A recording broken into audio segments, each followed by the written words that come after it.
پیر کامل قسط نمبر 21۔ میں گاڑی کچھ دیر کے لیے یہاں روکنا چاہ رہا ہوں۔ سلار نے سڑک کے کنارے بنے ہوئے ایک سستے قسم کے ہوٹل اور سروس اسٹیشن کو دیکھتے ہوئے کہا، میں ذرا ٹائر چیک کروانا چاہ رہا ہوں۔ گاڑی میں دوسرا ٹائر نہیں ہے، راستے میں اگر کہیں ٹائر فلیٹ ہو گیا تو بہت مسئلہ ہوگا۔ امامہ نے صرف سر ہلانے پر اکتفا کیا۔ وہ گاڑی موڑ کر اندر لے گیا۔ اس وقت دور کہیں فجر کی اذان ہو رہی تھی۔ ہوٹل میں کام کرنے والے 2-4 لوگوں کے علاوہ وہاں اور کوئی نہیں تھا۔ اسے گاڑی اندر لاتے دیکھ کر ایک آدمی باہر نکل آیا۔ شاید وہ گاڑی کی آواز سن کر آیا تھا۔ سلار گاڑی کا دروازہ کھول کر نیچے اتر گیا۔ وہ کچھ دیر سیٹ کی پشت سے سر ٹکائے آنکھیں بند کیے بیٹھی رہی۔ اذان کی آواز کچھ زیادہ بلند ہو گئی تھی۔ امامہ نے آنکھیں کھول دیں۔ کار کا دروازہ کھول کر وہ باہر نکل آئی۔ دروازہ کھلنے کی آواز پر سلار نے گردن موڑ کر اسے دیکھا تھا۔ یہاں کتنی دیر رکنا ہے؟ وہ سلار سے پوچھ رہی تھی۔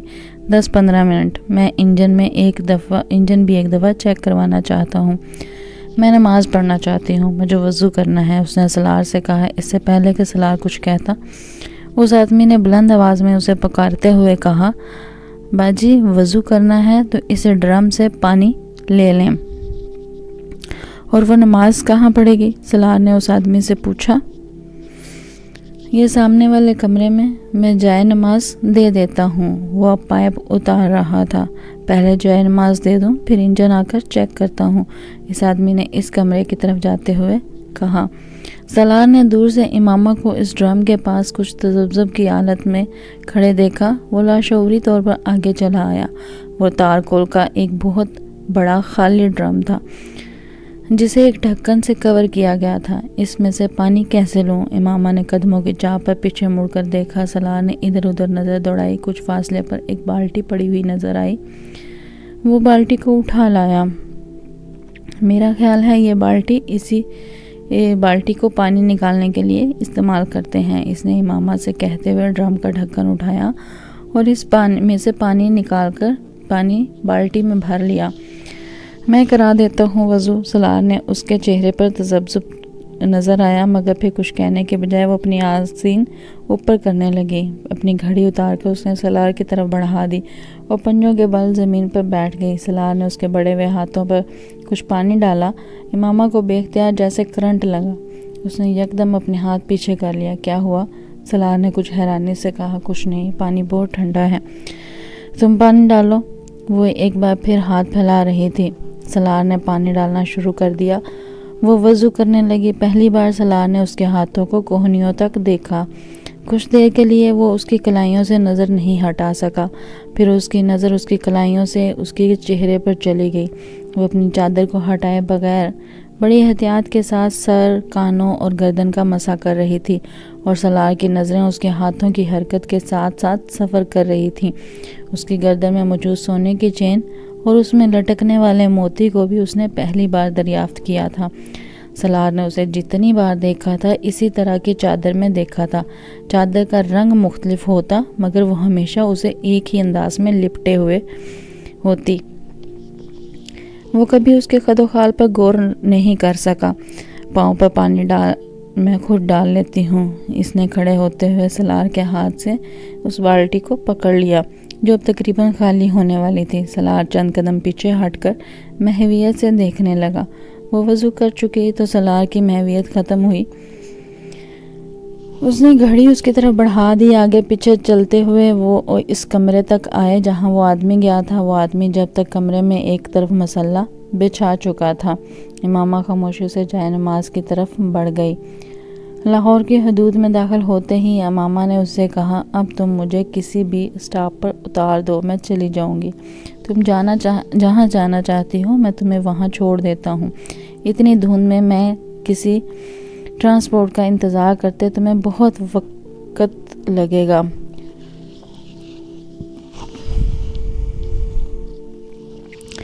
سڑکیں اس وقت تقریباً سنسان ہو چکی تھیں۔ حالانکہ صبح ہو چکی تھی، مگر دھند نے ہر چیز کو لپیٹ میں لے رکھا تھا۔ مجھے نہیں پتا مجھے کہاں جانا ہے، پھر تمہیں میں کس جگہ کا پتہ بتاؤں؟ ابھی تو شاید میں ہاسٹل جاؤں، پھر وہاں۔ سلار نے اس کی بات کاٹ دی۔ تو پھر میں تمہیں ہاسٹل چھوڑ دیتا ہوں۔ کچھ فاصلہ اسی طرح خاموشی سے طے ہوا. پھر ہاسٹل سے کچھ فاصلے پر ماما نے اس سے کہا, بس تم یہاں گاڑی روک دو, میں یہاں سے خود چلی جاؤں گی, میں تمہارے ساتھ ہاسٹل نہیں جانا چاہتی. سلار نے سڑک کے کنارے گاڑی روک دی. پچھلے کچھ ہفتوں میں تم نے میری بہت مدد کی ہے, میں اس کے لیے تمہارا شکریہ ادا کرنا چاہتی ہوں. تم میری مدد نہ کرتے تو آج میں یہاں نہ ہوتی. وہ ایک لمحہ کے لیے رکی. تمہارا موبائل ابھی میرے پاس ہے, مگر مجھے ابھی اس کی ضرورت ہے. میں کچھ عرصہ بعد اسے بھجوا دوں گی. اس کی ضرورت نہیں, تم اسے رکھ سکتی ہو. میں کچھ دنوں بعد تم سے دوبارہ رابطہ کروں گی, پھر تم مجھے طلاق کے پیپرز بھجوا دینا. وہ رکی. میں امید کرتی ہوں کہ تم میرے پیرنٹس کو کچھ نہیں بتاؤ گے. یہ کہنے کی ضرورت تھی, سلار نے بھویں چکاتے ہوئے کہا. مجھے کچھ بتانا ہوتا تو میں بہت پہلے بتا چکا ہوتا. سلار نے قدرے سرد مہری سے کہا. تم مجھے بہت برا لڑکا سمجھتی تھی. کیا ابھی بھی تمہاری میرے بارے میں وہی رائے ہے, یا تم نے اپنی رائے میں کچھ تبدیلی کی ہے؟ سلار نے اچانک تیکھی مسکراہٹ کے ساتھ اس سے پوچھا. تمہیں نہیں لگتا کہ میں دراصل بہت اچھا لڑکا ہوں؟ ہو سکتا ہے, امامہ نے مدھم آواز میں کہا. سلار کو اس کی بات پر جیسے شاک لگا. ہو سکتا ہے, وہ بے یقینی سے مسکرایا. ابھی بھی ہو سکتا ہے. تم بہت ناشکری ہو امامہ, میں نے تمہارے لیے اتنا کچھ کیا ہے. تم اس زمانے میں کوئی لڑکا تمہارے لیے کوئی لڑکا نہیں کرے گا, اور تم پھر بھی مجھے اچھا ماننے پر تیار نہیں. میں ناشکری نہیں ہوں, مجھے اعتراف ہے کہ تم نے مجھ پر بہت احسان کیے ہیں, اور شاید تمہاری جگہ کوئی دوسرا کبھی نہ کرتا. سلار نے اس کی بات کاٹ دی. تو میں اچھا ہوا نا؟ وہ کچھ نہیں بولی, صرف اسے دیکھتی رہی. نہیں, مجھے پتا ہے تم یہی کہنا چاہتی ہو. حالانکہ مشرقی لڑکی کی خاموشی اس کا اقرار ہوتا ہے, مگر تمہاری خاموشی تمہارا انکار ہوتی ہے. ٹھیک کہہ رہا ہوں نا میں؟ ہم ایک فضول بحث کر رہے ہیں. ہو سکتا ہے, سلار نے کندھے اچکائے, مگر مجھے حیرانی ہے کہ تم اس بار. امامہ نے اس کی بات کاٹ دی. تم نے میرے لیے یقیناً بہت کچھ کیا ہے, اور اگر میں تمہیں جانتی نہ ہوتی تو یقیناً میں تمہیں ایک بہت اچھا انسان سمجھتی اور کہہ بھی دیتی. مگر میں تمہیں اتنی اچھی طرح جانتی ہوں کہ میرے لیے یہ کہنا مشکل ہے کہ تم ایک اچھے انسان ہو. وہ رکی. سلار پلکیں جھپکائے بغیر اسے دیکھتا رہا. جو آدمی خودکشی کی کوشش کرتا ہو, شراب پیتا ہو, جس نے اپنا کمرہ عورتوں کی برہنہ تصویروں سے بھر رکھا ہو, وہ اچھا آدمی تو نہیں ہو سکتا. امامہ نے دو ٹوک انداز میں کہا. تم کسی ایسے آدمی کے پاس جاتی جو یہ تینوں کام نہ کرتا مگر تمہاری مدد بھی نہ کرتا, تو کیا تمہارے لیے وہ اچھا آدمی ہوتا؟ سلار نے تیز آواز میں کہا, جیسے جلال انصر. امامہ کے چہرے کا رنگ بدل گیا. ہاں, اس نے میری مدد نہیں کی, وہ مجھ سے شادی نہیں کر سکا, مگر اس کا یہ مطلب نہیں ہے کہ وہ برا ہو گیا ہے. وہ اچھا آدمی ہے, ابھی بھی میرے نزدیک اچھا آدمی ہے, اور میں نے تمہاری مدد کی, تم سے شادی کی, مگر یقیناً اس کا یہ مطلب نہیں ہے کہ میں اچھا ہو گیا ہوں. میں برا آدمی ہوں. وہ عجیب سے انداز میں کہتے ہوئے مسکرایا. تمہارا خود اپنے بارے میں کیا خیال ہے امامہ؟ کیا تم اچھی لڑکی ہو؟ اس نے اچانک چبھتے ہوئے انداز میں پوچھا, اور پھر جواب کا انتظار کیے بغیر. میرے نزدیک تم بھی اچھی لڑکی نہیں ہو. تم بھی ایک لڑکے کے لیے اپنے گھر سے بھاگی ہو, اپنے منگیتر کو دھوکہ دیا ہے, تم نے اپنی فیملی کی عزت کو خراب کیا ہے. تم نے. سلار نے ہر لحاظ ملائے طاق رکھتے ہوئے صاف گوئی سے کہا. امامہ کی آنکھوں میں ہلکی سی نمی آ گئی. تم ٹھیک کہتے ہو, میں واقعی اچھی لڑکی نہیں ہوں. ابھی مجھے یہ جملہ بہت سے لوگوں سے سننا ہے. میں تمہیں بہت لمبی چوڑی وضاحت دے سکتی ہوں, مگر اس کا کوئی فائدہ نہیں. تم ان چیزوں کو نہیں سمجھ سکتے. فرض کرو میں تمہیں لاہور نہ لے کر آتا, کہیں اور لے جاتا, پھر مگر میں تمہیں بحفاظت یہاں لے آیا. یہ میرا تم پر کتنا بڑا احسان ہے, تمہیں اندازہ ہے اس کا؟ امامہ گردن موڑ کر اسے دیکھنے لگی. مجھے یقین تھا تم مجھے کہیں اور نہیں لے جاؤ گے. وہ اس کی بات پر ہنسا. مجھ پر یقین تھا؟ کیوں؟ میں تو ایک برا لڑکا ہوں. مجھے تم پر یقین نہیں تھا, اللہ پر یقین تھا. سلار کے ماتھے پر کچھ بل پڑ گئے. میں نے اللہ اور اپنے پیغمبر صلی اللہ علیہ وآلہ وسلم کے لیے سب کچھ چھوڑ دیا ہے. یہ کبھی نہیں ہو سکتا تھا کہ وہ مجھے تمہارے جیسے آدمی کے ہاتھوں رسوا کرتے، یہ ممکن ہی نہیں تھا۔ فرض کرو ایسا ہو جاتا۔ سلار مصر ہوا۔ میں ایسی بات کیوں فرض کروں جو نہیں ہوئی؟ وہ اپنی بات پر قائم تھی۔ یعنی تم مجھے کسی قسم کا کوئی کریڈٹ نہیں دو گی؟ وہ مذاق اڑانے والے انداز میں مسکرایا۔ اچھا فرض کرو میں اب تمہیں جانے نہیں دیتا، تو تم کیا کرو گے؟ گاڑی کا دروازہ جب تک میں نہیں کھولوں گا نہیں کھلے گا، یہ تم جانتی ہو۔ اب بتاؤ کیا کرو گی تم؟ وہ یک ٹک اسے دیکھتی رہی۔ یا میں یہ کرتا ہوں۔ سلار نے ڈیش بورڈ پر پڑا ہوا اپنا موبائل اٹھایا اور اس پر ایک نمبر ڈائل کرنے لگا کہ تمہارے گھر فون کر دیتا ہوں۔ اس نے موبائل کی اسکرین کو اس کی آنکھوں کے سامنے لہرایا۔ اس پر امامہ کے گھر کا نمبر تھا۔ میں انہیں تمہارے بارے میں بتاتا ہوں کہ تم کہاں ہو، کس کے ساتھ ہو، پھر یہاں سے تمہیں سیدھا پولیس اسٹیشن لے جا کر ان کی تحویل میں دے دیتا ہوں، تو پھر تمہارا اعتقاد اور اعتبار کا کیا ہوا؟ وہ مذاق اڑانے والے انداز میں کہہ رہا تھا۔ امامہ چپ چاپ اسے دیکھتی رہی۔ سلار کو بے حد خوشی محسوس ہوئی۔ سلار نے موبائل آف کرتے ہوئے ایک بار پھر اس کی آنکھوں کے سامنے لہرایا۔ کتنا بڑا احسان کر رہا ہوں میں تم پر، کہ ایسا نہیں کر رہا۔ اس نے موبائل کو دوبارہ ڈیش بورڈ پر رکھتے ہوئے کہا، حالانکہ تم بے بس ہو، کچھ بھی نہیں کر سکتی۔ اسی طرح رات کو میں تمہیں کہیں اور لے جاتا تو تم کیا کر لیتی؟ میں تمہیں شوٹ کر دیتی۔ سلار نے حیرانی سے اسے دیکھا، پھر کہا مار کر ہنسا۔ کیا کر دیتی؟ میں تمہیں شوٹ کر دیتی۔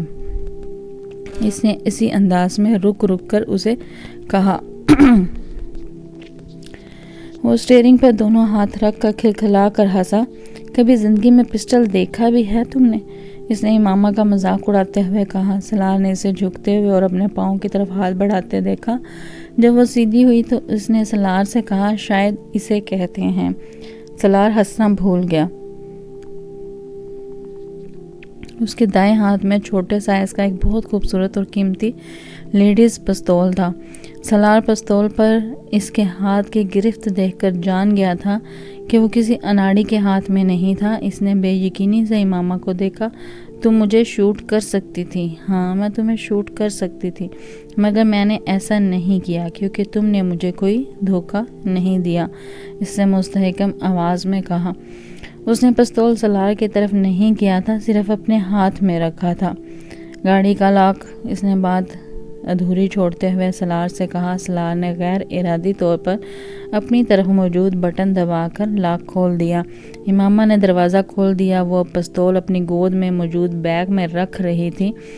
دونوں کے درمیان مزید کوئی بات نہیں ہوئی۔ امامہ نے گاڑی سے باہر نکل کر اس کا دروازہ بند کر دیا۔ سلار نے اسے تیز قدموں کے ساتھ ایک قریب آتی ہوئی ویگن کی طرف جاتے اور پھر اس میں سوار ہوتے دیکھا۔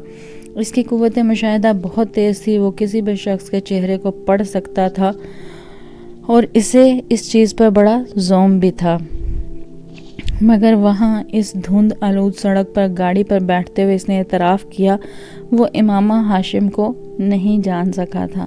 وہ اگلے کئی منٹ اسٹیئرنگ پر دونوں ہاتھ رکھ کے بے یقینی کے عالم میں وہیں بیٹھا رہا تھا۔ امامہ ہاشم کے لیے اس کی ناپسندیدگی میں کچھ اور اضافہ ہو گیا تھا۔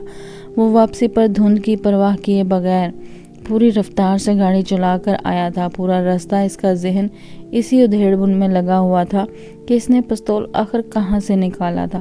وہ پورے وثوق سے کہہ سکتا تھا کہ جس وقت وہ وضو کے لیے پانو دھو رہی تھی اس وقت وہ پستول اس کی پنڈلی کے ساتھ نہیں تھا، ورنہ وہ ضرور اسے دیکھ لیتا۔ بعد میں نماز پڑھنے کے دوران بھی وہ بغور اسے سر سے پاؤں تک دیکھتا رہا تھا۔ پستول تب بھی اس کی پنڈلی کے ساتھ بندھا ہوا نہیں تھا۔ وہ برگر کھانے اور چائے پینے کے بعد گاڑی میں آ کر بیٹھ گئی تھی اور وہ کچھ دیر بعد گاڑی میں آیا تھا۔ وہ یقیناً گاڑی میں موجود اس کے بیگ میں ہی ہوگا۔ وہ اندازے لگاتا رہا۔ وہ جس وقت اپنے گھر پہنچا اس کا موڈ آف تھا۔ گیٹ سے گاڑی اندر لے جاتے ہوئے اس نے چوکیدار کو اپنی طرف بلایا۔ رات کو میں جس لڑکی کے ساتھ یہاں سے گیا تھا تم اس کے بارے میں کسی کو نہیں بتاؤ گے، بلکہ میں رات کو کہیں نہیں گیا، سمجھ میں آیا؟ اس نے تحکمانہ انداز میں کہا۔ جی میں کسی کو نہیں بتاؤں گا۔ چوکیدار نے فرمانبرداری سے سر ہلایا۔ وہ احمق نہیں تھا کہ ایسی چیزوں کے بارے میں کسی کو بتاتا پھرتا۔ اپنے کمرے میں آ کر وہ اطمینان کے ساتھ سو گیا۔ اس کا اس دن کہیں جانے کا ارادہ نہیں تھا۔ وہ اس وقت گہری نیند میں تھا جب اس نے اچانک کسی کو اپنے کمرے کے دروازے کو زور زور سے بجاتے سنا۔ وہ یکدم اٹھ کر بیٹھ گیا۔ دروازہ واقعی بج رہا تھا۔ اس نے مندھی ہوئی نظروں سے وال کلاک کو دیکھا جو 4 بجا رہا تھا۔ اپنی آنکھوں کو رگڑتے ہوئے وہ اپنے بیڈ سے اٹھ کھڑا ہوا۔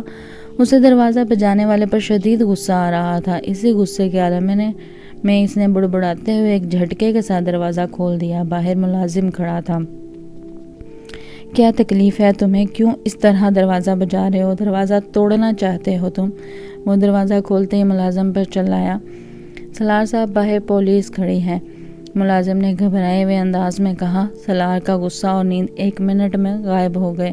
1 سیکنڈ سے بھی کم عرصے میں وہ پولیس کے وہاں آ جانے کی وجہ جان گیا تھا، اور اس دن ان کی اور امامہ کے گھر والوں کی اس مستعدی پر حیرت ہوئی۔ آخر چند گھنٹوں میں سیدھے اس تک کیسے پہنچ گئے تھے؟ کس لیے آئی ہے پولیس؟ اس نے اپنی آواز کو پرسکون رکھتے ہوئے بے تاثر چہرے کے ساتھ پوچھا۔ یہ تو جی پتہ نہیں، وہ بس کہہ رہے ہیں کہ آپ سے ملنا ہے، مگر چوکیدار نے گیٹ نہیں کھولا۔ اس نے ان سے کہہ دیا ہے کہ آپ گھر پر نہیں ہیں، مگر ان کے پاس آپ کے وارنٹ ہیں، اور وہ کہہ رہے ہیں کہ اگر انہیں اندر نہیں آنے دیا گیا تو وہ زبردستی اندر آ جائیں گے اور تمام لوگوں کو گرفتار کر کے لے جائیں گے۔ سالار نے بے اختیار اطمینان بھرا سانس لیا۔ چوکیدار نے واقعی بڑی عقل مندی کا مظاہرہ کیا تھا۔ اسے یقیناً یہ اندازہ ہو گیا تھا کہ پولیس رات والی لڑکی کے معاملے میں ہی تفتیش کے لیے وہاں آئی تھی، اس لیے اس نے نہ تو پولیس کو اندر آنے دیا اور نہ ہی انہیں یہ بتایا کہ سالار گھر پر موجود تھا۔ تم فکر مت کرو، میں کچھ نہ کچھ کرتا ہوں، سالار نے ملازم سے کہا اور واپس اپنے بیڈ پر روم میں آ گیا۔ وہ کسی عام شہری کا گھر ہوتا تو پولیس شاید دیواریں پھلانگ کر بھی اندر موجود ہوتی، مگر اس وقت وارنٹ ہونے کے باوجود اس گھر کا سائز اور جس علاقے میں وہ واقع تھا انہیں خوف میں مبتلا کر رہے تھے۔ اگر امامہ کا خاندان بھی اثر و رسوخ والا نہیں ہوتا تو شاید اس وقت پولیس اس سیکٹر میں آنے اور خاص طور پر وارنٹ کے ساتھ آنے کی جرات ہی نہ کرتی، مگر اس وقت پولیس کے سامنے آگے کنواں پیچھے کھائی والی صورت تھی۔ سالار نے بیڈ روم کے اندر آتے ہی فون اٹھا کر کراچی سکندر عثمان کو فون کیا۔ پاپا، ایک چھوٹا سا پرابلم ہو گیا ہے، اس نے چھوٹتے ہی کہا۔ یہاں ہمارے گھر کے باہر پولیس کھڑی ہے اور ان کے پاس میرے گرفتاری کے وارنٹ ہیں۔ سکندر عثمان کے ہاتھ سے موبائل گرتے گرتے بچا۔ کیوں؟ یہ تو نہیں پتا پاپا، میں سو رہا تھا، ملازم نے جگا کر مجھے بتایا۔ کیا میں جا کر پولیس والے سے پوچھوں کہ وہ کس سلسلے میں مجھے گرفتار کرنا چاہتے ہیں؟ سالار نے بڑی فرمانبرداری اور معصومیت کے ساتھ سکندر عثمان سے پوچھا۔ نہیں، باہر نکلنے یا پولیس کو اندر بلوانے کی ضرورت نہیں ہے، تم اپنے کمرے میں ہی رہو، میں تھوڑی دیر بعد تمہیں رنگ کرتا ہوں۔ سکندر عثمان نے اجلت کے عالم میں موبائل بند کر دیا۔ سالار نے مطمئن ہو کر فون رکھ دیا۔ وہ جانتا تھا کہ اب کچھ دیر بعد پولیس وہاں نہیں ہوگی، اور واقعی ایسا ہی ہوا۔